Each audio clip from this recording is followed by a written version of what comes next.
Você pode repetir essa palavra comigo? Prioridade. Prioridade.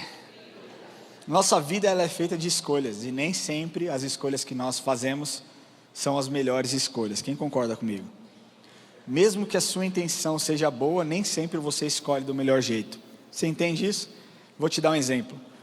Quando eu comecei a trabalhar como vendedor externo, naquela época, quando eu falo naquela época, parece que eu sou muito velho, né? Mas em 10 anos a tecnologia mudou demais. Em 15 anos ela mudou absurdamente. Se nós falarmos que no ano mais ou menos de 2009, a gente não tinha Waze, e a gente muitas vezes para se locomover não usava mais aqueles guias que somente caminhoneiro e o meu pai sabiam usar. Na é verdade, Maurício, o senhor usava bastante, na é verdade, ia lá, pegava, media com o dedinho, 3 dedinhos, 7 quilômetros, era um negócio muito louco como a galera fazia. Eu saía muitas vezes para fazer entrega, quando eu trabalhava como ajudante geral, eu ficava pensando, mano, como que o cara sabe? E parece que a revelação, o discernimento que o Espírito Santo derramava sobre o motorista do caminhão era algo absurdo. Mas quando eu comecei a fazer o meu trabalho de vendedor externo, não tinha Waze. O que existia era o GPS, aquele GPS que você colocava e você seguia. Só que aquele GPS era terrível. Então, entendendo ali as ruas de São Paulo, o que eu decidia fazer? Eu entendia que se eu tinha que fazer uma visita na zona leste de São Paulo, eu ia até a Avenida Aricanduva. E dali da Avenida Aricanduva, eu ligava o GPS e ele me direcionava. Ou seja, metade do caminho eu sabia, eu não precisava desse GPS, e o resto eu ligava lá e acontecia. A mesma coisa quando eu visitava São Caetano, São Bernardo, São José dos Campos, Campinas, Indaiatuba, era assim que eu fazia. Um belo dia, eu estava saindo de São José dos Campos, tinha feito visita aos clientes naquela região, Jacareí, São José dos Campos, e eu parei em Santa Isabel. Eu sabia que tinha um cliente que tinha solicitado uma visita e eu decidi parar em Santa Isabel. Fiz a mesma coisa. Voltando pela Dutra, parei ali em Santa Isabel, coloquei no Waze e o Waze me mandou por um caminho. No GPS, o Waze, oh Jesus, no GPS, o GPS me mandou por um determinado caminho. Só que ele me mandou por um caminho que eu passei por cima da Dutra, e eu comecei a pegar um negócio que eu falei, existem caminhos que são caminhos de morte. Eu falei, esse é um caminho, no caso, que vai me levar à morte com toda a certeza do mundo. Não tinha nada, não tinha ninguém, e de repente eu vi uma pessoa andando. E eu falei, vou perguntar para essa pessoa se eu estou no caminho certo, se eu estou fazendo do jeito certo, se existe um outro lugar. E eu parei, perguntei, eu falei, amigo, eu preciso chegar em tal lugar. Ele, eu estou indo para lá. Eu falei, é mesmo? Ele eu falei, entra aí que eu vou te dar uma carona. Ele entrou no meu carro. Quando ele entrou, ele sentou, ele falou, vamos lá? Ah, meu irmão, eu só não fiz coisa no banco do carro, porque eu estava bem tranquilo. Eu só conseguia pensar, o que foi que eu fiz? Por que raios eu pedi para esse cara entrar no meu carro? Eu nem sei quem é esse cara, eu nem sei onde eu estou, eu não consigo fazer nada, nem jogar o meu carro num penhasco para me livrar de um sequestro. Eu consigo porque não tem nada do lado, é só barranco, é só morro. E eu fui, cara, e ele falou, não, vamos por aqui, e eu fui seguindo, só pensando, Jesus, me livra da morte. Me livra da morte. E eu tentando conversar com ele, falar, cara, esse carro aqui é da empresa, né? Sabe? Você fica tentando falar ali, né? Você falava, não, essa sacola aqui é da empresa lá, cara. Pô, comi uma marmita hoje, estava azedou no meio do caminho. E aí você começa a fazer um papel de coitado, e acho que o cara estava olhando e fala, mano, esse moleque é louco, ele quer puxar assunto comigo, eu só quero chegar ao meu destino. Resumindo, ele falou, pode parar aqui. Eu parei, ele falou, a minha casa é essa daqui, você segue aqui, mas 400 metros, você vira à direita, vai ser ali. E ele saiu do carro e eu continuei e cheguei, para a glória do Senhor, ao meu destino. E foi tudo muito bom, foi tudo muito bem. E o que aconteceu, cara, é que a minha intenção foi ótima, mas a minha escolha ela foi péssima. O que eu pensei? Vou conciliar duas coisas. Eu quero chegar ao lugar, ele sabe como chega, vamos unir força, amigo, Power Rangers juntos, vamos chegar naquele lugar e vai dar tudo certo. A minha intenção era genuína, era verdadeira, era correta, mas a minha escolha foi horrível. Essa é a minha história, e talvez você também tenha feito escolhas ruins, embora com ótimas intenções. uma sociedade. Talvez você tenha feito uma sociedade com alguém com a melhor das intenções. Talvez você tenha aberto o seu coração em um relacionamento com um amigo na melhor das intenções. Talvez você tenha dado a sua pureza para alguém num casamento com a melhor das intenções, mas não questionou a Deus, não perguntou para Deus se aquele era o homem de Deus para a sua vida, se aquela era a mulher de Deus para a sua vida, se essa era a sociedade que você deveria fazer. Mas a verdade é que a maioria das nossas decisões, se não todas as decisões, são pautadas nas nossas prioridades. Como no meu caso, eu precisava chegar a um determinado lugar e eu fiz essa besteira de dar carona para alguém que eu não conheço. Não faça isso. Não faça isso. Por favor, não faça isso. Enfim, o dicionário define prioridade como condição do que é primeiro, em ordem, tempo e dignidade. Para aquilo que nós estamos falando aqui, seja você a decidir, o seu chefe, ou seja lá quem for, é você colocar em ordem de importância. Prioridade é você colocar em ordem de importância. Um outro exemplo, quem aqui tem filho pequeno? Caramba, tudo isso. Você que tem filho pequeno, você sabe que o seu filho não dorme a noite inteira. E você sabe que faça chuva, faça sol, o relógio biológico do seu filho está programado para ele acordar 6 horas da manhã, 5:30 da manhã, 6 horas. Aí que acontece? Durante a semana ele quer dormir até as 9. E sábado, quando você pode dormir até as 9, ele quer acordar às 4. É um pouco confuso, mas é a realidade. E aí o que acontece é o seguinte: você precisa começar, quando o seu filho nasce, a fazer escolhas. Você pensa, vou para minha casa após um culto, como o de hoje, por exemplo, que ele acaba lá pelas 10, 10:30. Quem falou está amarrado aí? Só para eu entender. Mas vamos lá, um culto que acaba 8, 8:20. Para quem não tem filho, fala, cara, beleza, vamos sair para comer uma pizza, vamos sair para ir no McDonald's, vamos ficar aqui no espaço gourmet, vamos ter um tempo de hangout. No meu caso, que tenho filho, acordo 5:30 da manhã, eu fico desesperado para ir embora. Eu só quero ir embora, e muitas vezes eu nem janto. Porque eu penso, qual é a minha prioridade? Dormir ou comer? É dormir, então eu vou e durmo, e eu não como. Aí eu acordo no outro dia morrendo de fome. Você entende? Nós precisamos fazer escolha, a nossa vida é baseada em escolhas. Mas nós vivemos em um tempo de uma loucura tão grande, a nossa rotina ela é muito louca, que muitas vezes nós temos dificuldade de entender o que de fato é prioridade. No nosso trabalho, na nossa rotina, com os nossos afazeres dentro da igreja, são tantas demandas, são tantas tarefas, tantas coisas a serem entregues, que nós nos perdemos e não conseguimos priorizar o que de fato é importante e fundamental. É possível ver isso dentro de um ambiente familiar.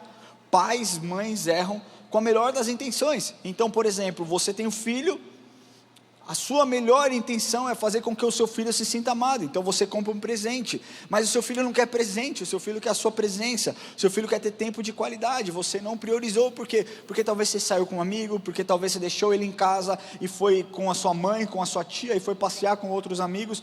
Prioridade, é assim que funciona. E dentro de casamento é a mesma coisa. Casamentos hoje são desfeitos, alianças são quebradas, porque não se entende a prioridade de valorizar e manter essa chama do amor acesa dentro da sua casa. Então, ao invés de você ter tempo de qualidade só você e sua esposa, você chama um grupo para estar na sua casa. Você chama pessoas para comer pizza, sendo que você pode ter uma noite romântica, só você e ela, assistindo dorama. Eu nunca assisti essa bagaça na minha vida, porque há 11 anos a minha vida é assistir Daniel Tiger, Patati Patatá, e por aí vai. Faz 11 anos que eu não assisto nada. Prioridade.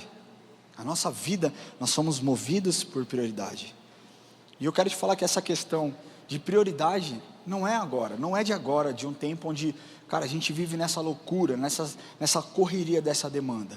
Desde o tempo de Jesus, nós já vemos histórias de pessoas que priorizaram coisas erradas, mesmo com boa intenção.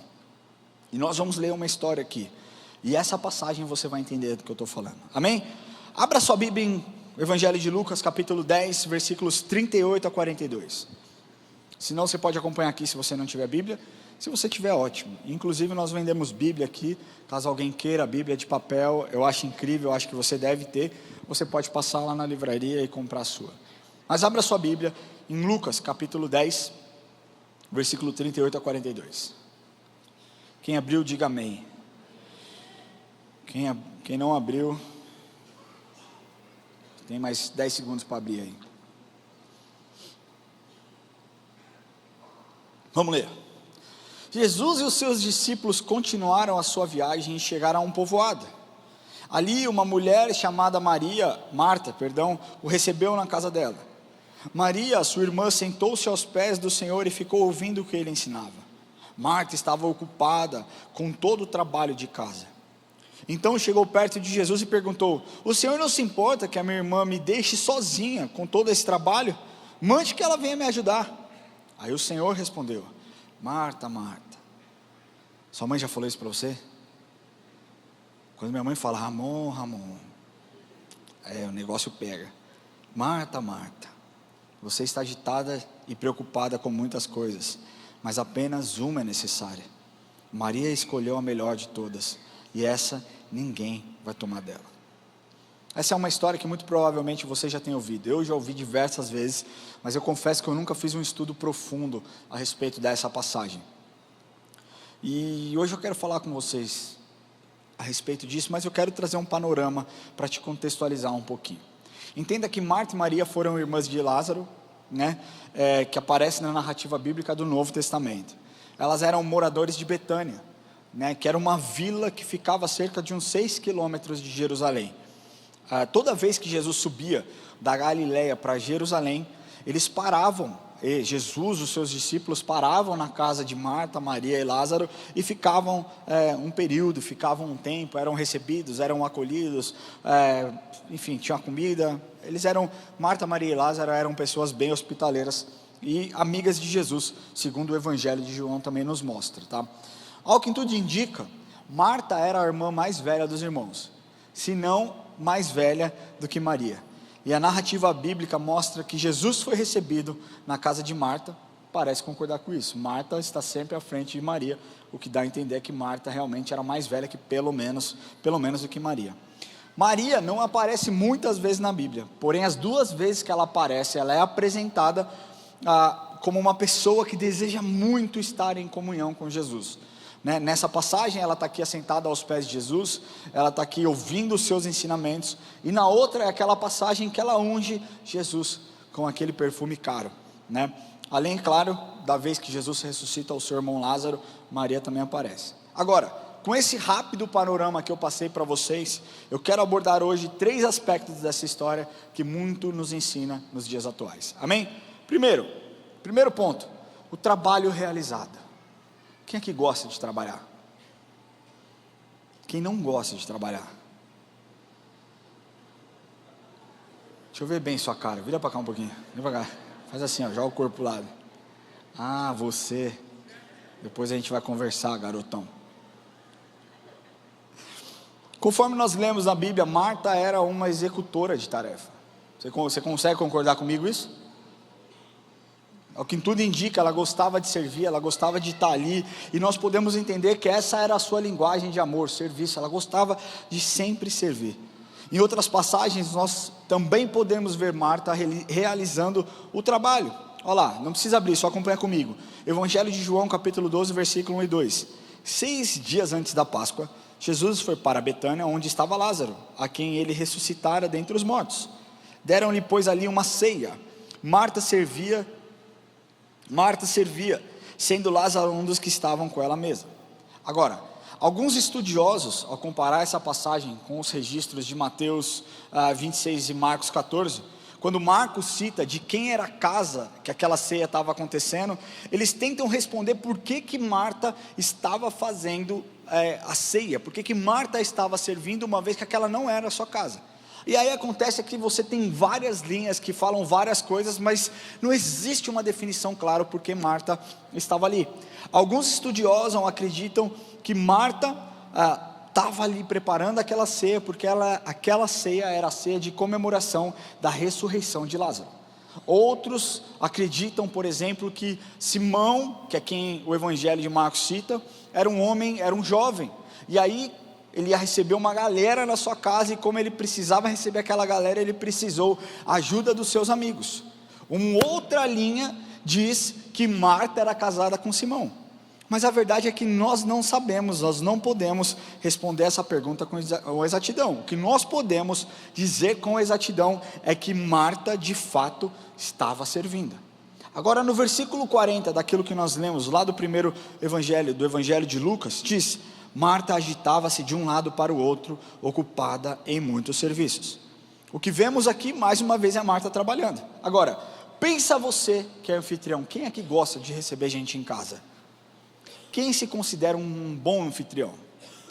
Então muito provavelmente você estaria como Marta aqui, para realizar um almoço, uma refeição para 16 pessoas. Pensa naquele tempo que não tinha iFood, não tinha delivery, era Marta fazendo para tudo. Você pensa, Jesus, os 12 discípulos e pelo menos Marta, Maria e Lázaro. Nós estamos falando de uma refeição para 16 pessoas. Marta estava aflita, Marta estava correndo. E a gente não pode aqui desprezar o trabalho dessa mulher, que com muita excelência estava dando tudo de si para servir Jesus com carinho, para servir Jesus, sabe, com excelência, nas suas melhores intenções. Mas o que nós podemos ver é que, embora a intenção fosse legítima e maravilhosa, que é servir ao Senhor com excelência, Marta priorizou a coisa errada. E o resultado disso é que o resultado dessa sua escolha de priorizar o trabalho fez com que ela ficasse frustrada e cobrasse Jesus, para que Jesus fizesse algo, uma vez que a sua irmã não estava fazendo nada. Para ela, a sua irmã estava lá sentada de boa, e ela estava lá, pô, estou aqui ralando, estou aqui cozinhando, estou aqui me matando, preparando o banquete, estou aqui colocando a mesa, fazendo aquela mesa posta maravilhosa, e a minha irmã está aí sentada sem fazer nada. Ela fica tão frustrada, ela fica tão revoltada, que ela vai cobrar Jesus. Olha o que diz no versículo 40, uma parte B. Então se aproximou de Jesus e disse: Senhor, não te importas de que a minha irmã tenha deixado que eu fique a servir sozinha? Ordena-lhe, pois, que venha me ajudar. Fala para ela vir me ajudar, essa preguiçosa aí. Só faltou falar isso, né? Não falou. O que nós podemos ver aqui é essa indignação de Marta, do tipo: você não vai falar nada, você não vai me apoiar. Você está vendo eu me matando aqui, você está vendo eu servindo, você está vendo eu realizando um grande trabalho para que você seja honrado, você não vai falar nada. Marta, ela está tão focada na sua produtividade, que ela não entende que o que Cristo mais desejava ali não era o seu trabalho, mas era a comunhão, era a intimidade. Agora, trazendo um pouco para a realidade, para a nossa realidade, o que nós vemos é pessoas colocando qualquer coisa no lugar de Jesus. E muitas vezes com a melhor das intenções. Eu coloco o lazer. Cara, eu preciso ter tempo de lazer com os meus filhos. Essa não é uma desculpa real, concreta, genuína. Eu preciso trabalhar porque eu preciso pagar minhas contas. Eu preciso prover o melhor estudo para os meus filhos. Eu preciso presentear a minha esposa. Eu preciso honrar a minha casa. Eu preciso honrar a minha família. Eu preciso dar o dízimo. Nós colocamos tantas desculpas, e muitas vezes verdadeiras, que nós acreditamos. Mas, cara, o que eu quero te falar, isso tem o seu valor e é importante. O problema é quando isso toma um lugar na sua vida que não deveria tomar. É claro que Deus quer que nós trabalhemos para Ele. É claro que Deus quer que você se dedique na sua casa, que você faça o melhor. Ele mesmo nos ensina a servir, mas nós precisamos entender que trabalhar para Jesus não necessariamente gera intimidade com Jesus. Está cheio de gente que serve nas igrejas, que não conhece a Jesus. Você entende isso? Está cheio de gente que trabalha, se mata dentro dos ministérios, e você fala: quem é Jesus? Ah, é o meu Salvador. Tá, mas e aí? É o que mais que Ele é? Ah, é o meu Salvador, Ele é bom, né? Conhece Jesus de forma muito superficial, de forma muito rasa. E é por isso que nós precisamos de voluntários dentro da casa do Senhor, para não sobrecarregar aqueles que já estão servindo. Sabe, não adianta aqui, deixa eu te falar uma coisa. Quem é voluntário aqui na IA? Não adianta você que é voluntário vir aqui todos os dias, servir todos os dias. Não adianta você vir aqui, fazer o curso na segunda-feira, Aí quando tem homens de honra, você serve no homens de honra, você serve no Juntas em Oração, você serve no To Move. Aí quarta você serve no culto do pastor Daniel, quinta você vem e serve no Reviva, você pratica esporte aqui, sabe, servindo o ministério de esporte. Aí na sexta você vem para o Shabbat, você fica no voto 12-12, sábado você vem, você serve na clínica, na ação social que acontece no último sábado do mês. Você vem, você faz outras coisas, você serve no Tuai, domingo você serve os 3 cultos. Se você não tem tempo de se alimentar de Jesus, cara, tem um monte de gente que está metendo um pé da igreja, está saindo, porque está consumida, suas forças estão consumidas, e aí, sabe, se desesperam com o ministério, se machucam por causa do ministério, porque não entenderam e não colocaram quem deve ser a prioridade na sua vida.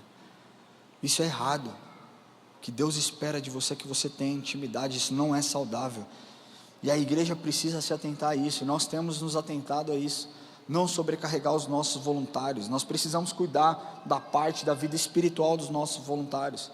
Agora, em contrapartida, nós temos aqueles também voluntários que só vêm para a igreja para servir, não é verdade? Um tempo atrás, antes do pastor Diego chegar, e o Lucas é testemunha disso, o Lucas não me deixa mentir, o pastor Lucas, a gente teve que colocar uma condição no louvor. Você quer participar do louvor, você tem que vir para a igreja nos dias que você não é escalado. Mentira, Lucas? Você acha que isso deveria ser condição? Isso deveria ser algo habitual. Eu aprendi na minha casa que domingo é o dia do Senhor. E eu aprendi com meu pai, com a minha mãe, que faça chuva, faça sol, domingo nós estaremos na igreja servindo e cultuando ao Senhor. Só que existe um estudo, olha isso, que diabólico que é isso. Existe um estudo que mostra que a maioria das pessoas só vem para a igreja uma vez no mês, no máximo 2. E talvez essa pessoa seja você, o Espírito Santo está falando com você hoje. Imagina se Deus se relacionasse com você só no dia da Santa Ceia. O dia da Santa Ceia é o dia mais cheio da igreja, em todos os cultos é o culto que tem mais gente. Hoje não tem mais tanta gente, porque vocês vêm em todos os cultos, o 18H é maravilhoso por causa disso. Mas é verdade, é um estudo, dados mostram isso. Pasmem, se eu perguntar aqui, quem aqui vem na igreja uma vez por mês, existirão pessoas que levantarão as suas mãos, sabe? Nós precisamos entender o valor do trabalho, mas nós precisamos priorizar a presença do Senhor nas nossas vidas. Todas as vezes que o trabalho para Cristo nos priva de viver uma intimidade e comunhão com Cristo, claramente nós estamos fora da vontade de Deus. Nós precisamos entender o peso das coisas. Um trabalho aqui não salva alguém do inferno. Um trabalho não gera arrependimento, não gera transformação. O que gera isso dentro de nós não é você servir, é você se relacionar com Jesus. E é para isso que você foi chamado. Eu não estou aqui falando que você não tem que servir. Mais uma vez, é importante que você sirva, mas mais importante do que servir é você se relacionar com Jesus. Porque quando não estamos em comunhão com Jesus, mesmo que a nossa intenção seja boa, nós temos a distorção daquilo que realmente importa. Estar com Cristo é mais importante do que fazer para Cristo. Entende isso? E eu não quero gerar confusão na sua mente. Então não vou mais servir. Não, você não entendeu o que eu falei. Eu falei que você tem que buscar Deus em primeiro lugar. A palavra de Deus nos ensina em Deuteronômio e tantas outras passagens: amará, pois, o Senhor teu Deus de todo o coração, de toda a tua alma, de todo o teu entendimento. Mateus nos mostra: buscai, pois, o reino de Deus em primeiro lugar e a sua justiça, e todas as demais coisas vos serão acrescentadas. A Bíblia já nos ensinou quem e o que nós devemos priorizar. Eu não estou falando que você não tem que ter momentos de lazer, eu não estou falando que você não tem que ter momentos de diversão, momentos, de trabalhar, de servir a igreja, o corpo de Cristo, mas não adianta você servir com a sua casa caindo. Não adianta. Eu prefiro que você não sirva e vai cuidar da sua família, do que você vir aqui e sua família está destruída. O seu trabalho na igreja não gera restauração no seu casamento. Quem gera restauração no seu casamento é a presença de Cristo na sua vida, meu irmão. E é isso que você precisa entender. Não estou menosprezando o trabalho, estou dizendo, você deve priorizar a presença de Cristo dentro da sua vida. Amém? O segundo ponto que nós podemos ver é o trabalho rejeitado. Você entende que Marta ali tinha a melhor das intenções, ela realmente tinha uma excelente vontade, e uma vontade verdadeira de servir ao Senhor com tudo aquilo que ela tinha.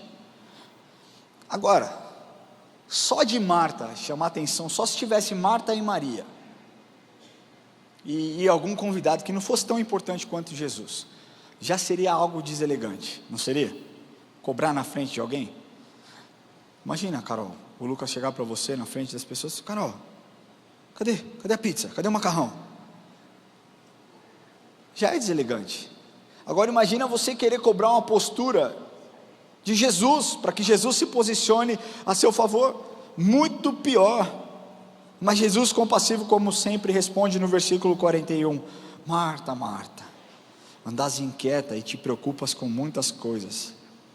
Nós podemos ver aqui claramente um padrão natural de alguém que era muito ativa, de uma pessoa muito agitada. E deixa eu te falar, proatividade é uma bênção, mas às vezes as pessoas proativas passam do limite, transgridem o limite, com uma boa intenção, mas fazendo as escolhas erradas.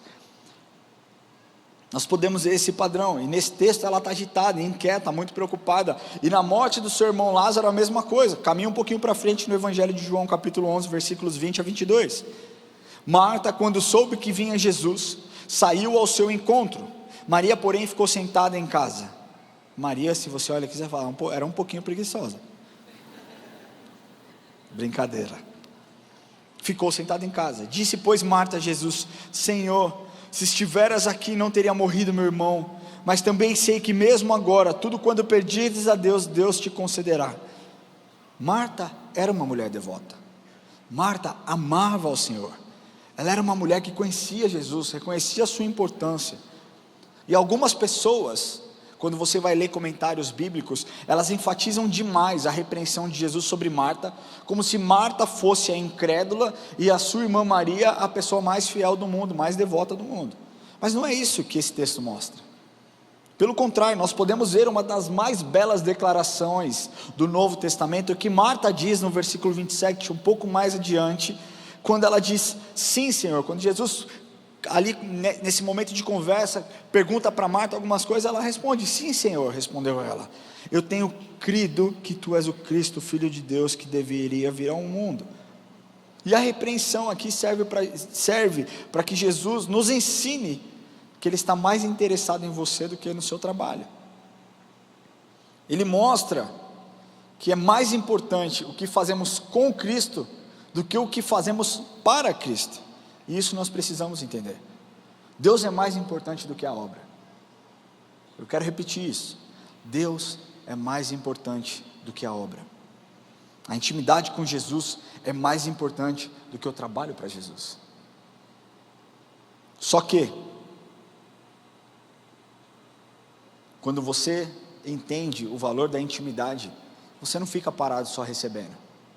Você entende que você precisa se mover e fazer com que a transformação e a salvação que chegou na sua vida chegue na vida de outras pessoas também. E é claro que todo o trabalho para Cristo tem o seu valor. É importante, inclusive, mais uma vez, Jesus nos ensina que nós deveríamos trabalhar, mas especificamente para aquele momento onde o próprio Jesus estava na casa, o trabalho deveria ter se tornado secundário. Percebam que Jesus não reprovou o trabalho de Marta. Jesus não repreendeu Marta pelo seu trabalho. Sabe, o problema é quando nós ficamos cheios de ansiedade e frustração, criando expectativa de um reconhecimento, de uma valorização, e nós não recebemos a ajuda que nós precisamos. E aqui Marta é um bom exemplo, especialmente para os dias atuais, onde as pessoas têm um estilo de vida hiperativo e caótico. Infelizmente, nós estamos habituados a viver cheios de programação. Nós queremos colocar Jesus dentro da nossa agenda. Nós queremos delimitar o tempo. O Senhor tem 30 minutos para falar comigo, porque eu preciso dar jantar para o meu filho, porque eu preciso dar banho, eu preciso fazer as compras, eu preciso pagar minhas contas. O Senhor precisa se adequar à minha agenda. Deus, olha quão maluco é o meu dia. O Senhor sabe que eu não estou negligenciando. Está sim, porque não é você que tem que encaixar o Senhor na sua agenda. Você tem que pedir para que o Senhor monte a sua agenda. Você tem que entender o que é a prioridade. E eu não estou aqui menosprezando a sua rotina, sabe? Cara, eu vejo aqui na igreja, é uma reunião atrás da outra. Se nós não nos policiarmos, nós que somos pastores de tempo integral, nós nos perdemos nas reuniões. É reunião para marcar reunião, cara. Você que trabalha no meio corporativo, em multinacional, você sabe, e às vezes você nem precisa trabalhar em multinacional, se você trabalha, você sabe. Hoje é isso, você marca uma reunião para um café, e no café você marca uma reunião para fazer a reunião. É maluquice o tempo que nós vivemos, e nós queremos encaixar o Senhor dentro da nossa agenda, sabe? Foi o que aconteceu com Marta. Ela estava tão preocupada em preparar tudo com tanta excelência, que perdeu de vista a presença de Jesus. Na nossa rotina é assim, a gente precisa tomar esse cuidado. Nós não podemos usar isso também de desculpa para não trabalhar. Isso eu vejo um pouquinho, pessoas dando desculpa para não servir outro. Mas o que Jesus ensina a Marta e quer nos mostrar hoje é que mais importante do que o trabalho para Jesus é a intimidade que você vai desenvolver com Jesus. E quando você entende isso, você não se satisfaz simplesmente de receber. Você entende, prioriza, entende que o Senhor aceitará o seu trabalho caso você tenha intimidade e relacionamento com Jesus. Jesus quer o seu coração e a sua devoção. Ele quer o seu trabalho? Claro que Ele quer o seu trabalho. Mas antes do seu trabalho, Ele quer a sua vida. Não adianta, cara, você vir aqui servir se você não estiver em paz com Deus, se o seu espírito não estiver cheio da presença de Jesus. Então, antes de servir, busca Deus, intimidade com Deus, porque aí servir vai ser tranquilo, vai ser fácil. Amém? E o terceiro e último ponto que eu quero falar com vocês é sobre reconhecer o privilégio. Olha lá, Lucas 10:42. Marta, Marta, você está agitada e preocupada com muitas coisas, mas apenas uma é necessária. Maria escolheu a melhor de todas, e esta ninguém vai tomar dela. Em outras versões, talvez mais conhecidas, dizem: entretanto, pouco é necessário, ou só mesmo uma coisa é necessária. Maria, pois, escolheu a boa parte, e essa lhe será tirada. Se você é um cristão, você deve estar pensando: como Maria, que estava aos seus pés, né? Eu não vou cantar não. Essa é a boa parte. Para de fazer eu cantar. E nunca, né? É isso aí, tirado, aleluia. Provavelmente você está cantando essa música, você está aí se deliciando, é um louvor incrível que nos ensina muito. Mas essa expressão, boa parte ou a boa escolha, ela traz um sentido de Maria ter escolhido a melhor parte, e que no texto aplica-se diretamente à frase anterior. Uma só coisa é realmente necessária. A boa parte que Maria escolheu foi o quê? Foi ouvir as palavras de Jesus, foi ouvir os ensinamentos de Jesus. Com isso, entende-se que ela demonstrava uma devoção e adoração sincera a Jesus, e essa porção jamais lhe seria tirada. Claramente, essa conduta de Maria, ela está em harmonia com o exemplo de ungir a Jesus, os pés de Jesus. Ela demonstrava uma devoção verdadeira, ela não desejava um relacionamento superficial. Marta tem o seu valor, mas Maria também tem o seu valor, e o valor de Maria é incrível. Por quê? Porque ela entende que a devoção a Jesus é a melhor coisa que ela poderia ter na vida dela. Ela não perdeu a oportunidade de estar aos pés de Jesus ouvindo os seus ensinamentos. Ela não se preocupou com as distrações que apareceu no meio ali, sabe, servir a casa, arrumar a casa, preparar o almoço. Não, ela estava tão focada na presença de Jesus, que ela falou: nada me tira daqui, nada me tira dos teus pés. E sabe um mal que eu vejo hoje? As pessoas valorizam pouco estar aos pés de Jesus. E eu quero falar isso com muito amor, cara, do fundo do meu coração. Olha, Deus sabe a intenção do meu coração, porque às vezes a gente traz uma repreensão aqui de púlpito, e cara, às vezes sou arrogante, mas é com muito amor que eu falo isso. Estar na presença do Senhor é a melhor coisa que você pode ter na sua vida.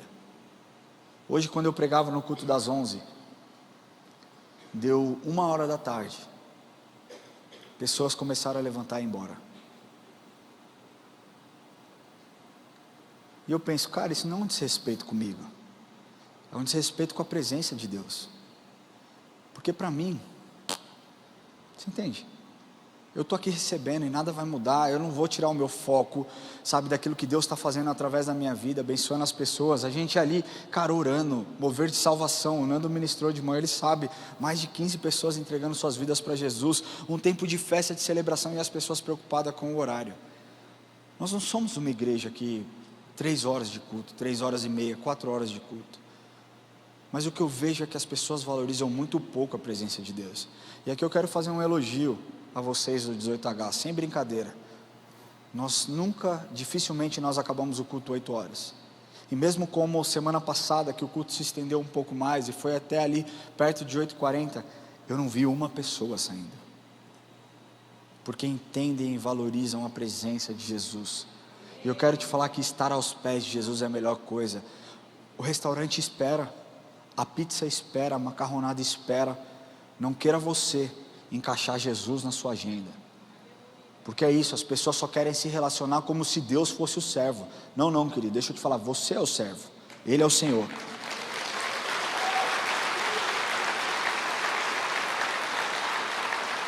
E deixa eu te falar uma coisa, se você conhece alguém que vem nos cultos, ou até mesmo em outras igrejas, e faz isso, você tem autoridade para repreender em amor essas pessoas, e fala para ela, cara, não faz isso, não é um desrespeito com o pastor.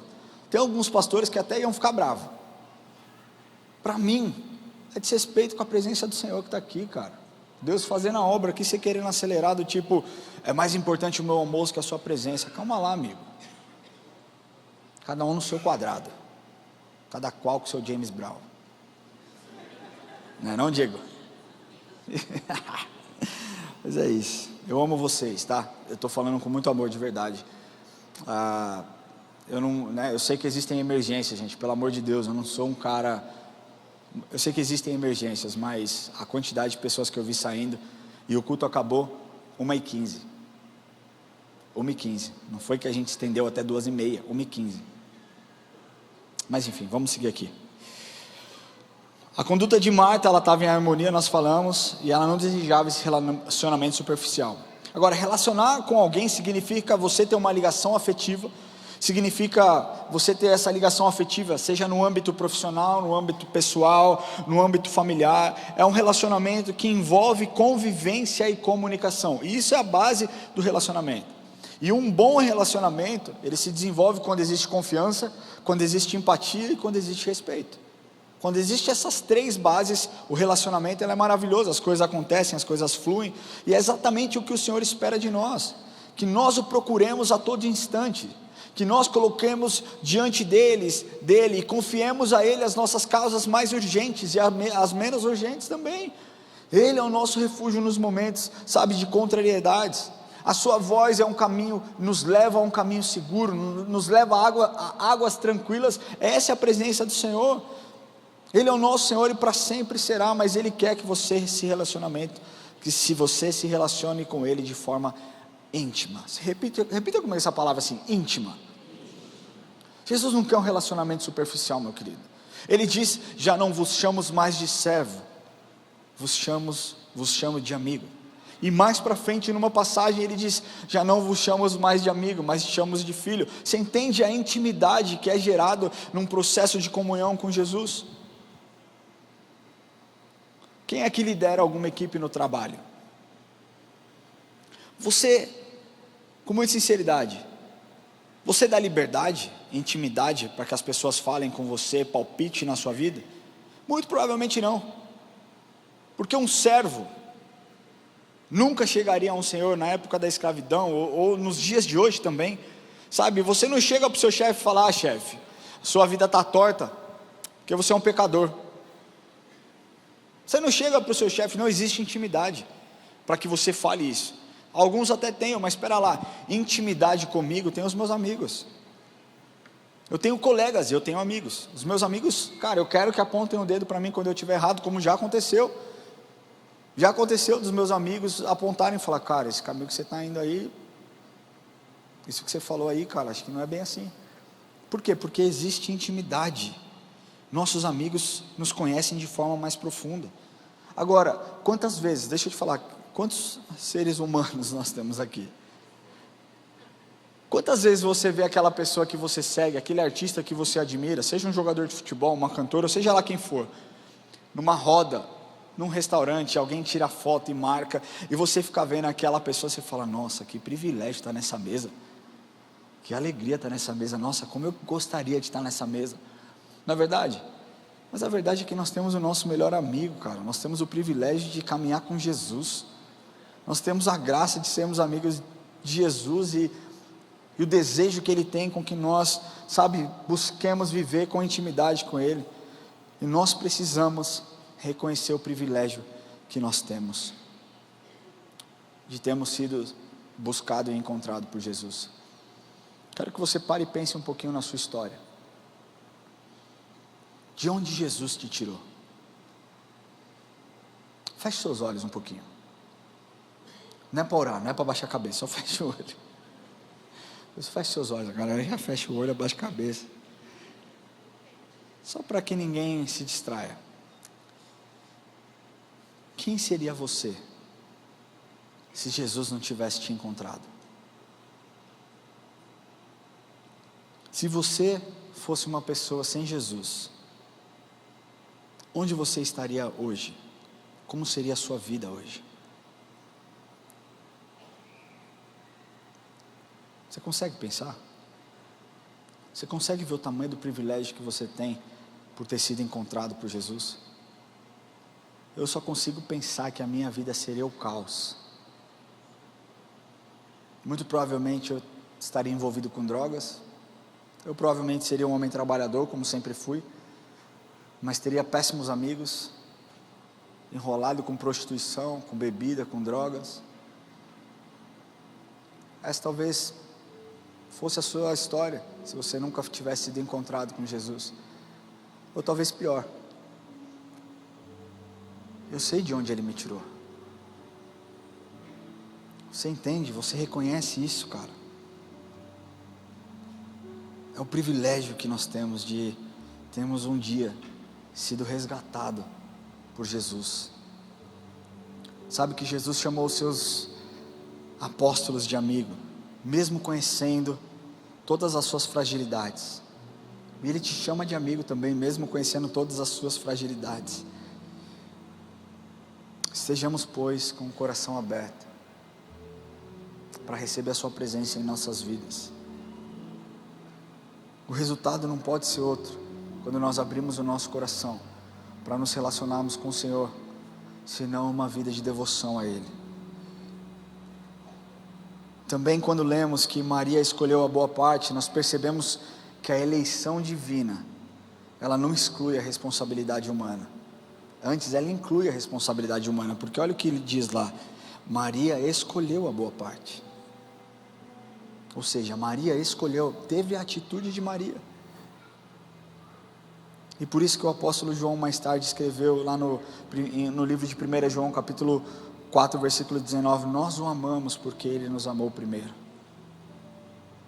A sequência da resposta do Senhor é um conforto para todos aqueles que repousam sobre a sua graça, porque assim como Maria, Ele garante que quando nós temos uma vida devota a Ele, a boa parte, ela não será tirada de nós. Em outras palavras, o próprio Jesus explicou isso em João capítulo 10, versículo 28, e dou-lhes a vida eterna, e nunca hão de perecer, e ninguém as arrebatará da minha mão. Agora, diante dessa verdade, só nos resta concordar com o apóstolo Paulo, e exclamar que nada, absolutamente nada, poderá nos separar do amor de Deus.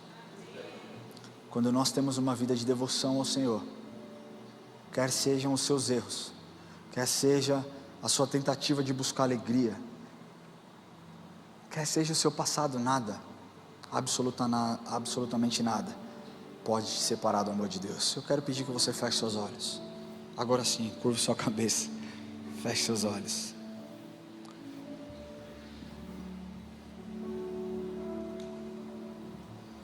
Quero concluir essa mensagem dizendo que servir ao Senhor, trabalhar para o Senhor é uma honra, porém de nada vale sem um relacionamento com Jesus. E esse relacionamento com Jesus é um grande privilégio, uma vez que nós lemos e entendemos que não fomos nós que escolhemos a Ele, mas Ele nos escolheu. Ele se achegou a nós. E muitas vezes nós nos envolvemos com tantas coisas e nos esquecemos do que realmente é a prioridade. A prioridade das nossas vidas é estar na presença do Senhor, estar aos pés de Jesus todos os dias. E eu quero falar com você hoje, que entrou aqui hoje. Talvez não tenha sido a sua primeira, a sua segunda, a sua terceira vez. Talvez você já esteja frequentando aqui um tempão, mas nunca fez uma oração onde você entregou o seu coração a Jesus. E você tem dito: Senhor, eu tenho tentado, eu tenho trabalhado, eu tenho ajudado pessoas, eu tenho tentado ser uma boa pessoa, eu tenho tentado, sabe, na medida do que eu posso, ajudar aqueles que necessitam. Eu quero te falar que por mais interessante e por melhor que seja a sua intenção, de nada vale se você não tiver um coração devoto a Ele. O trabalho não te garante salvação, meu irmão. Nós não somos salvos pelas obras, nós somos salvos pela graça mediante a fé que nós temos em Cristo. E essa fé que nós temos em Cristo, ela é expressada através de uma palavra. Quando nós confessamos com a nossa boca e aceitamos com o nosso coração que Ele é o Senhor das nossas vidas, nós entramos num ponto de entender qual é a prioridade. E hoje a prioridade que Deus tem para você é que você o aceite no seu coração, para que todo o vazio da sua alma seja preenchido pela sua doce e magnífica presença. Eu não posso decidir isso por você, mas eu creio que é o momento de você tomar essa decisão. Talvez você esteja tentando, esteja caminhando, esteja buscando ser uma boa pessoa, mas isso não te garante relacionamento e intimidade com Jesus. O que te garante relacionamento e intimidade é devoção, relacionamento e intimidade. E a intimidade só é realizada, só existe quando existe uma entrega. Ele se entregou por você naquela cruz. Agora é o momento de você se entregar para Ele. Quero perguntar se existe alguém que deseja fazer essa oração. Levante a sua mão onde você estiver e nós vamos orar. Se você deseja entregar o seu coração para Jesus nessa noite, levante a sua mão onde você estiver e nós vamos orar com você. Preste atenção, eu não estou aqui te convidando para se tornar um religioso. Eu não estou aqui te convidando para que você se torne membro. Não é sobre religião, é sobre relacionamento. Jesus Cristo morreu por você. Ele pagou um alto preço naquela cruz para que você fosse liberto, para que você tivesse, sabe, não mais o peso do pecado nas suas costas, mas que você pudesse encontrar graça nos seus braços. Se você deseja entregar o seu coração para Jesus, levante a sua mão agora e nós vamos orar. Fique com a sua mão levantada para que nós possamos. Se tiver alguém, você enxerga alguém aí? Meu querido, não se acanhe na presença do Senhor. Eu não vou fazer muitas vezes essa pergunta, porque eu não quero que ninguém seja pressionado. Glória a Deus, existe alguém ali, que alguém levantou a mão? Glória a Deus pela sua vida. Aqui, glória a Deus pela sua vida. Glória a Deus pela sua vida, eu te enxergo. Existe mais alguém que deseja entregar o coração para Jesus? Você quer ver mais corajosos aparecendo? Levante o seu lugar, vem aqui à frente, nós vamos orar com você.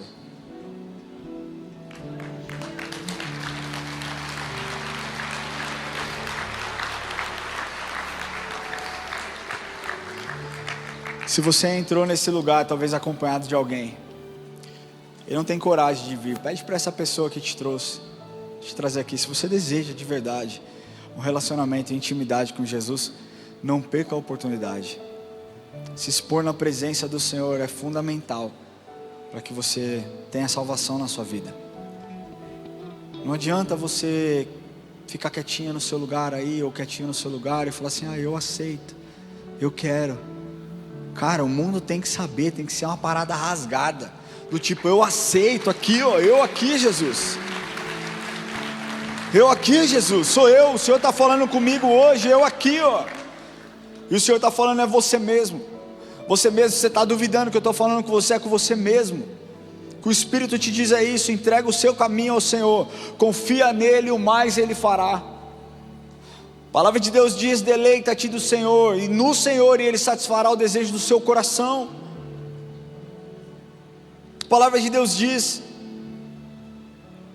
que quando nós colocamos o Senhor em primeiro lugar e a sua justiça, todas as demais coisas Ele acrescenta nas nossas vidas. A palavra do Senhor nos ensina tantas coisas, nos ensina que o nosso passado não importa, uma vez que nós estamos em Cristo. Ele diz: pois se você está em Cristo, nova criatura é, as coisas velhas ficaram para trás, e eis que tudo novo se fez. O Senhor está nesse lugar falando com você hoje. Entrega o seu caminho ao Senhor, confia nele, e o mais Ele fará. É a última vez que eu vou perguntar: se essa mensagem tocou o seu coração e você entende que você precisa se entregar, esse é o dia que o Senhor preparou o encontro. 1º de setembro de 2024 é o dia do seu nascimento. Nascimento de um novo homem, de uma nova mulher na presença de Cristo. Sai do seu lugar e vem aqui enquanto nós vamos orar.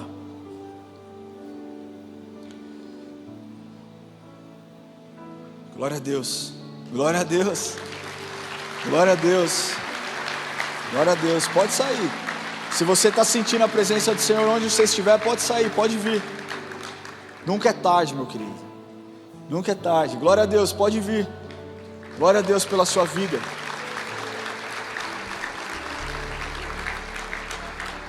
Vamos orar. Coloca a mão no seu coração. E se você está nos assistindo online e deseja fazer essa oração de entrega, pode vir, não tenha vergonha. Se o Espírito está movendo na sua vida e você tem o desejo de entregar o seu coração, saia do seu lugar, vem aqui à frente. Pode vir, pode sair do seu lugar, pode vir. Coloque a mão no seu coração e ora assim comigo. Senhor Jesus, hoje eu entrego o meu coração em tuas mãos. Eu declaro com a minha boca que o Senhor é o meu Senhor e o meu Salvador. Jesus, eu te peço que o Senhor me perdoe. Eu te peço, Espírito Santo, que o Senhor me ajude. Sabe, que nos momentos de solidão o Senhor se encontre comigo, que eu nunca mais esteja sozinho. Eu peço que o Senhor apague o meu passado, que o Senhor escreva o meu futuro, e que eu viva para te agradar. Escreva o meu nome no livro da vida, em nome de Jesus, amém e amém. Glória a Deus pela vida de vocês, glória a Deus.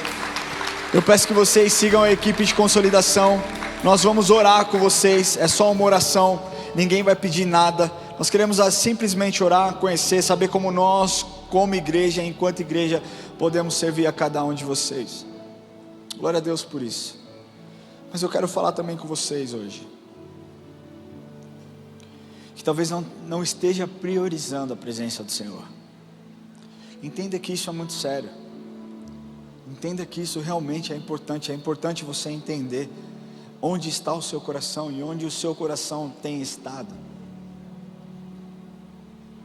Marta estava tão ocupada com as suas tarefas, que ela perdeu a oportunidade de passar um tempo tão precioso com Jesus. E eu tenho visto pessoas perdendo oportunidades de estar aos pés de Jesus, porque estão tão atarefadas, porque estão tão enroladas com compromissos, com afazeres.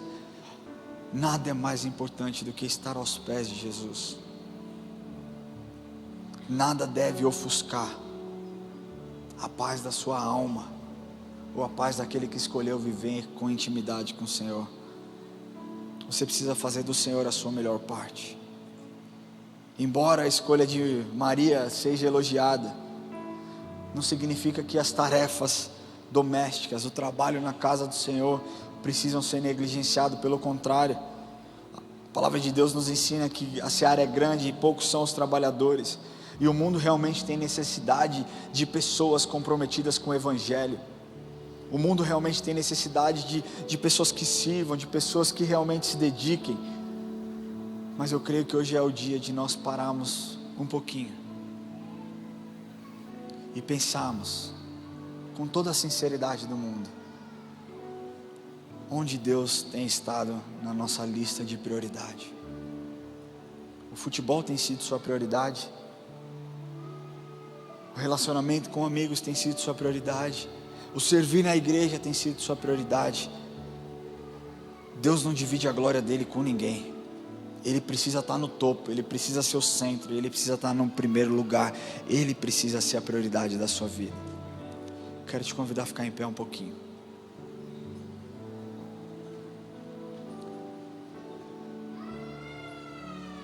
E eu peço que você, no seu lugar, que você fale com o Senhor, que você converse com o Senhor, que você questione o Senhor, que você fale: Senhor, onde eu tenho errado? Deus, o que eu tenho feito? Onde os meus olhos estão? O que eu estou vendo? O que eu estou fazendo? E é tempo de você se reconciliar com o Senhor, pedir perdão, colocar o seu joelho no chão humildemente, falar: Deus, me perdoa por perder tanto tempo fazendo aquilo que o Senhor não me chamou para fazer, ou até fazendo aquilo que o Senhor me chamou para fazer, mas sem intimidade alguma. Enquanto nós estivermos louvando ao Senhor, se quebrante na presença do Senhor. Família, eu sou só um mensageiro aqui. Eu sou só um mensageiro aqui, eu não sou mais nada. Sou alguém que o Senhor escolheu para trazer uma palavra para vocês. E todo dia eu tenho que me colocar no lugar de vocês, falando: Senhor, não deixe com que nada roube o seu lugar na minha vida. Que os meus filhos não roubem o seu lugar na minha vida. Que a minha esposa não roube esse lugar, o seu lugar na minha vida. Que eu não roube o seu lugar da vida dela. Que eu não roube o seu lugar da vida dos meus filhos, da vida dos meus amigos, da vida das ovelhas que o Senhor a mim confiou. Fale com o Senhor agora. Rasgue o seu coração. Seja ministrado pelo Espírito. Se arrependa na presença de Deus. Se você puder, dê o maior grito de júbilo que você puder na presença do Senhor. Se você puder, aplauda ao Senhor com toda a sua força. Ele está nesse lugar. Ele merece a nossa adoração. Ele merece o primeiro lugar da nossa vida. Senhor, ao Senhor nós damos toda a honra, toda a glória, todo o louvor. Obrigado, Senhor, pelo privilégio que nós temos de caminhar com o Senhor. Muito obrigado, Pai, porque o Senhor nos escolheu. Obrigado, Jesus, porque o Senhor é o Senhor das nossas vidas. Com o nosso coração nós aceitamos, com a nossa boca nós confessamos que o Senhor é o Rei dos Reis, o Senhor dos Senhores. Te louvamos, Jesus. Recebe a nossa adoração. Nós te agradecemos, Pai, por aquilo que o Senhor falou nesse domingo, pelo teu toque em nossas vidas, por nos trazer consciência, por nos confrontar, Senhor, nos trazer de volta para o lugar que nós nunca deveríamos ter saído, que é aos teus pés. Nós queremos estar todos os dias aos teus pés, assim como Maria, Pai. Nós escolhemos hoje a boa parte. Nós dizemos que nós escolhemos a boa parte. Nós escolhemos estar aos teus pés, Jesus. Te louvamos e te agradecemos pelo seu presente, a sua maravilhosa presença nesse lugar. Pedimos que o Senhor abençoe a nossa semana, que o Senhor nos guarde e nos livre, e que seu nome seja sempre exaltado através de nós. Pai nosso que estais no céu, santificado seja o teu nome. Venha a nós o teu reino, seja feita a tua vontade, assim na terra como no céu. O pão nosso de cada dia nos dai hoje. Perdoai as nossas dívidas, assim como nós perdoamos os nossos devedores. E não nos deixes cair em tentação, mas livra-nos do mal, pois teu é o reino, o poder e a glória para sempre. Amém. Que Deus te abençoe, que você tenha um domingo, um final de semana incrível.